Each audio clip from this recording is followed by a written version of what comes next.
Hello students, welcome to our classroom. നമ്മൾ ഇന്ന് 5ാം ക്ലാസ്സിലെ പുതിയൊരു സബ്ജക്റ്റ് സ്റ്റാർട്ട് ചെയ്യുകയാണ്. സോഷ്യൽ സയൻസിലെ ഒന്നാമത്തെ ചാപ്റ്റർ ആയിട്ടുള്ള ചരിത്രത്തിലേക്ക് എന്നതാണ് നമ്മൾ ഇന്ന് കവർ ചെയ്യുന്ന ഒരു ടോപ്പിക്. ഇതിൽ നിങ്ങൾക്ക് ഒരുപാട് ഡീറ്റെയിൽ ആയിട്ടുള്ള കാര്യങ്ങളൊന്നും പഠിക്കാനില്ല, ഹിസ്റ്ററീൻ്റെ ഒരു ഇൻട്രൊഡക്ഷൻ മാത്രമേ ഉള്ളൂ. അപ്പോൾ അതിൽ എന്തൊക്കെയാണ് പറയുന്നത് എന്നുള്ളത് നമുക്കൊന്ന് പെട്ടെന്ന് തന്നെ നോക്കാം. ആദ്യം നമ്മൾ പഠിക്കുന്നത് ചരിത്രാതീത കാലം എന്താണെന്നുള്ളതാണ്. അപ്പോൾ നമ്മുടെ ചരിത്രത്തിനെ പറ്റി, നമ്മുടെ പണ്ട് കാലത്ത് നടന്ന കാര്യങ്ങളെ പറ്റിയൊക്കെ നമ്മൾ എങ്ങനെയാണ് ഇൻഫർമേഷൻസ് ഒക്കെ അറിയുന്നത്? എഴുത്തുവിദ്യയൊക്കെ രൂപപ്പെടുന്നതിന് മുൻപ് തന്നെ നമ്മൾ മനസ്സിലാക്കിയിട്ടുണ്ടായിരുന്നത് അവരുപയോഗിച്ചിട്ടുണ്ടായിരുന്ന ആയുധങ്ങളും ഉപകരണങ്ങളും പിന്നെ അവർ വരച്ചിട്ടുണ്ടായിരുന്ന ചിത്രങ്ങളും ഒക്കെ നോക്കിയിട്ടാണ് അവരുടെ ജീവിത അവസ്ഥകളൊക്കെ എങ്ങനെയായിരുന്നു എന്നുള്ളത് നമ്മൾ മനസ്സിലാക്കിയിട്ടുണ്ടായിരുന്നത്. അപ്പോൾ അതേപോലെ എഴുത്തുവിദ്യ രൂപപ്പെടുന്നതിന് മുൻപുള്ള കാലഘട്ടമാണ് ചരിത്രാതീത കാലം എന്ന് അറിയപ്പെട്ടിട്ടുള്ളത്. അപ്പോൾ അതൊന്ന് നോട്ട് ചെയ്ത് വെക്കുക കേട്ടോ. എന്താണ് ചരിത്രാതീത കാലം? എഴുത്തുവിദ്യ രൂപപ്പെടുന്നതിന് മുൻപുള്ള കാലഘട്ടമാണ് ചരിത്രാതീത കാലം. അന്ന് ഉപയോഗിച്ചിട്ടുണ്ടായിരുന്ന കല്ലുപകരണങ്ങളുടെയും ഭീംബേദ്ക ഗുഹാചിത്രങ്ങളുടെയും ഒക്കെ ഇമേജാണ് നിങ്ങൾക്ക് ടെക്സ്റ്റിൽ തന്നിട്ടുള്ളത്. അവരെന്തിനൊക്കെ ആയിരിക്കും അത് ഉപയോഗിച്ചിട്ടുണ്ടാവുക? അവർക്ക് ആഹാരം ശേഖരിക്കാനും സ്വയം രക്ഷയ്ക്ക് വേണ്ടിയിട്ടുമൊക്കെ ഈ ഒരു ആയുധങ്ങളൊക്കെ അവർ ഉപയോഗിച്ചിട്ടുണ്ടായിരിക്കും. പിന്നെ ഭീംബേദ്ക ഗുഹാചിത്രങ്ങൾ നമ്മൾ കണ്ടെത്തിയിട്ടുണ്ട്. എവിടെ വെച്ചിട്ടാണ്? മധ്യപ്രദേശിലാണ് കണ്ടെത്തിയിട്ടുള്ളത്. അപ്പോൾ അതും അവരുടെ ആ ഒരു ലൈഫ് സ്റ്റൈൽ എങ്ങനെയാണെന്നുള്ളതൊക്കെ നമുക്ക് അതിൽ നിന്നും കുറേയൊക്കെ കാര്യങ്ങൾ മനസ്സിലാക്കാനായിട്ട് പറ്റിയിട്ടുണ്ട്. ഇനി നമ്മൾ നോക്കുന്നത് ചരിത്രകാലം എന്താണെന്നുള്ളതാണ്. അപ്പോൾ ഈ ടെക്സ്റ്റിൽ കണ്ടോ, കുറേ ഇമേജസ് തന്നിട്ടുണ്ട്. എന്തിൻ്റെയൊക്കെയാണ്? പുസ്തകങ്ങൾ, പഴയകാല നാണയങ്ങൾ, താളിയോലകൾ, ശിലാലിഖിതങ്ങൾ, ഇവയുടെയൊക്കെ ഉണ്ട്. ഇവയിൽ നിന്നൊക്കെ നമുക്ക് കിട്ടുന്ന ഇൻഫർമേഷൻ എങ്ങനെയുള്ളതാണ്? എഴുതപ്പെട്ടതല്ലേ അല്ലേ? നമുക്കത് നോക്കി വായിക്കാനുള്ളതേ ഉള്ളൂ. അങ്ങനെ എഴുതപ്പെട്ട രേഖകളുള്ള കാലമാണ് ചരിത്രകാലം എന്നറിയപ്പെടുന്നത്. അപ്പോൾ രണ്ട് കാലങ്ങളാണ് നമ്മൾ പഠിച്ചത്, ചരിത്രാതീത കാലവും ചരിത്രകാലം. ചരിത്രാതീത കാലം എന്ന് വെച്ചാൽ എന്താണ്? എഴുത്തുവിദ്യ രൂപപ്പെടുന്നതിന് മുൻപുള്ള കാലഘട്ടമാണ് ചരിത്രാതീത കാലം. പിന്നെ എഴുതപ്പെട്ട രേഖകളുള്ള കാലഘട്ടത്തിന് എന്ത് പറയും? ചരിത്രകാലം എന്നുമാണ് പറയുന്നത്. ഇനി നമുക്ക് പണ്ട് കാലത്ത് നിലനിന്നിരുന്ന ശവസംസ്കാര സമ്പ്രദായങ്ങളുമായി ബന്ധപ്പെട്ട കുറച്ച് കാര്യങ്ങൾ നോക്കാം. പ്രാചീന കാലത്ത് കേരളത്തിൽ നിലനിന്നിരുന്ന ശവസംസ്കാര സമ്പ്രദായങ്ങളുമായി ബന്ധപ്പെട്ട സ്മാരകങ്ങളുടെ ചിത്രങ്ങളാണ് താഴെ നൽകിയിട്ടുള്ളത്.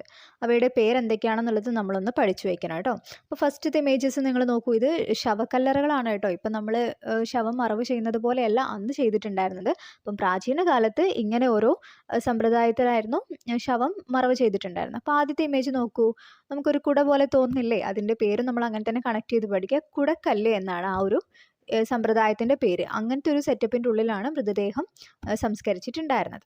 പിന്നെ രണ്ടാമത്തതിന് നമ്മൾ മുനിയറ എന്നും പറയും, അതേപോലെ മേശക്കല്ല് എന്ന് പറയും. നമ്മൾ രണ്ട് പേരും പഠിച്ചു വയ്ക്കുക കേട്ടോ. മുനിയറ അല്ലെങ്കിൽ മേശക്കല്ല്, രണ്ടാമത്തെ ഇമേജസിൽ കാണുന്നത് അതാണ്. പിന്നെ ലാസ്റ്റ് കാണുന്ന ആ ഒരു ഭരണില്ലേ മണ്ണിൻ്റെ, അതിന് പറയുന്ന പേരാണ് നന്നങ്ങാടി. അപ്പോൾ ഇത് മൂന്നും പഠിച്ചു വയ്ക്കണേ. പണ്ട് കാലത്ത് ശവസംസ്കാരണത്തിന് വേണ്ടിയിട്ട് ഉപയോഗിച്ചിട്ടുണ്ടായിരുന്ന സമ്പ്രദായങ്ങളാണ് കുടക്കല്ല്, മുനിയറ അല്ലെങ്കിൽ മേശക്കല്ല്, നന്നങ്ങാടി, ഇവയൊക്കെ. മൂന്നിൻ്റെയും പേര് പഠിച്ചേക്കുക. പിന്നെ ഇമേജ് തന്നാലും നിങ്ങൾക്ക് ഐഡൻറ്റിഫൈ ചെയ്യാൻ പറ്റുന്ന രീതിയിൽ തന്നെ ഒന്ന് പഠിച്ചു വയ്ക്കുക കേട്ടോ. പിന്നെ ഇനി നമുക്ക് നോക്കാനുള്ളത് കാലഘട്ടവുമായി ബന്ധപ്പെട്ടിട്ടുള്ളതാണ്. എന്താണ് അന്നോ ഡൊമിനി അറിയോ? ലാറ്റിൻ ഭാഷയിലുള്ള ഈ പദത്തിൻ്റെ അർത്ഥം in the year of our lord's birth എന്നാണ്. അതൊന്ന് പഠിച്ചു വെക്കുക. അന്നോ ഡൊമിനി എന്താണ് മീനിങ്? ലാറ്റിൻ പദമാണ്. അതിൻ്റെ മീനിങ് എന്താണെന്ന് വെച്ചാൽ in the year of our lord's birth എന്നാണ്. യേശു ക്രിസ്തുവിൻ്റെ ജനന വർഷത്തിൽ എന്നാണ് ഇത് സൂചിപ്പിക്കുന്നത്. അപ്പം ജസ്റ്റ് അതൊന്ന് നോട്ട് ചെയ്ത് വയ്ക്കുക. പിന്നെ നമുക്ക് നോക്കാം. ഇന്ന് ലോകത്ത് പൊതുവായി കാലഗണനയ്ക്ക് ഉപയോഗിക്കുന്നത് ക്രിസ്തു വർഷമാണ്. യേശു ക്രിസ്തുവിൻ്റെ ജനനത്തെ അടിസ്ഥാനമാക്കിയാണ് കാലത്തെ AD, BC എന്നിങ്ങനെ വിഭജിക്കുന്നത്. ക്രിസ്തു ജനിച്ചതിനു ശേഷമുള്ള കാലം AD ആണ് നമ്മളിപ്പം പഠിച്ചത് കേട്ടോ. അന്നോ ഡൊമിനി അതിൻ്റെ ഷോർട്ട് ഫോം ആണ് എന്നും ക്രിസ്തു ജനിക്കുന്നതിന് മുൻപുള്ള കാലം BC, ബിഫോർ ക്രിസ്റ്റ് എന്നും അറിയപ്പെടുന്നു. അപ്പോൾ രണ്ട് കാലഘട്ടമാണ് അല്ലേ? യേശു ക്രിസ്തുവിൻ്റെ ജനനത്തെ അടിസ്ഥാനമാക്കിയിട്ടാണ് നമ്മൾ എന്ത് ചെയ്യുന്നത്? കാലഘട്ടത്തെ സൂചിപ്പിക്കുന്നത്. രണ്ടെണ്ണം ഉണ്ട്. ഒന്ന് AD, ഒന്ന് BC. ഫുൾ ഫോം എന്താണ്? AD എന്ന് വെച്ചാൽ അന്നോ ഡൊമിനി, BC എന്ന് വെച്ചാൽ ബിഫോർ ക്രിസ്റ്റ്. അപ്പോൾ നമുക്ക് ആ ഒരു പേര് തന്നെ മനസ്സിലാക്കാൻ പറ്റും. ക്രിസ്തുവിൻ്റെ ജനനത്തിന് മുൻപുള്ള കാലഘട്ടമാണ് ബിഫോർ ക്രിസ്റ്റ്, BC. പിന്നെ ക്രിസ്തുവിൻ്റെ ജനനത്തിന് ശേഷമുള്ള കാലഘട്ടമാണ് ഇത് അന്നോ ഡൊമിനി, AD. അതൊന്ന് മാറിപ്പോവാണ്ട് പഠിച്ചു വയ്ക്കുക കേട്ടോ. ആ മീനിങ് വെച്ച് തന്നെ നോക്കിയാൽ മതി. അപ്പം ഈ കാലഗണന ഇപ്പോൾ യഥാക്രമം CE എന്ന് വെച്ചാൽ കോമൺ എറ, BCE ബിഫോർ കോമൺ എറ എന്നും പ്രയോഗിക്കാറുണ്ട്. ഇത് എന്താണെന്ന് വെച്ചാൽ നമ്മൾ ആദ്യം ഉപയോഗിച്ചിരുന്നത് എങ്ങനെയാണ്? AD എന്നും BC എന്നുമാണ്.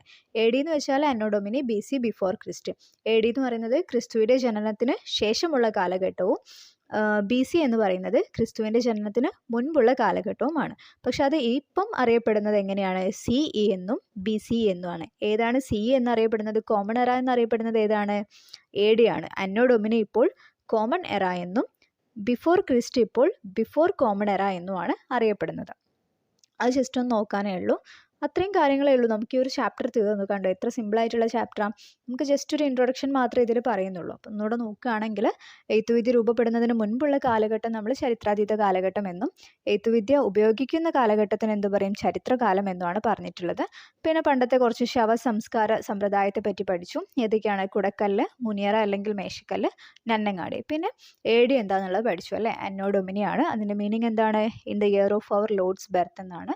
പിന്നെ നമ്മൾ കാലഘട്ടം യേശു ക്രിസ്തുവിൻ്റെ ജനനത്തിനെ ബേസ് ചെയ്തിട്ട് 2 കാലഘട്ടങ്ങളെ പറഞ്ഞു. അന്നോ ഡൊമിനിയും അതേപോലെ തന്നെ ബിഫോർ ക്രിസ്റ്റും ഉണ്ട്. യേശുയുടെ ജനനത്തിന് മുൻപുള്ള കാലഘട്ടമാണ് ബിഫോർ ക്രിസ്റ്റ് അഥവാ BC എന്ന് പറയുന്നത്. യേശു ക്രിസ്തുവിൻ്റെ ജനനത്തിന് ശേഷമുള്ള കാലഘട്ടമാണ് ഇത് അന്നോ ഡൊമിനി അഥവാ AD എന്ന് പറയുന്നത്. പക്ഷെ അതിപ്പോൾ അറിയപ്പെടുന്നത് എങ്ങനെയാണ്? AD എന്നത് കോമൺ എറ എന്നും BC എന്നത് ബിഫോർ കോമൺ എറ എന്നുമാണ് അറിയപ്പെടുന്നത്. അപ്പോൾ ഇത്രയും സിമ്പിളായിട്ടുള്ളൊരു ചാപ്റ്ററാണ്. നിങ്ങൾ ക്ലാസ് കണ്ടിട്ട് എന്തായാലും ഒന്ന് പഠിച്ചു വയ്ക്കുക. ഇനി നമുക്ക് അടുത്ത ചാപ്റ്ററിലേക്കൊക്കെ പോകാനുണ്ട്.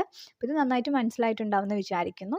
എന്തെങ്കിലും ഡൗട്ട് ഉണ്ടെങ്കിൽ കമൻറ്റിൽ ചോദിക്കുക. വീഡിയോ ലൈക്ക് ചെയ്യുക, സബ്സ്ക്രൈബ് ചെയ്യുക. താങ്ക്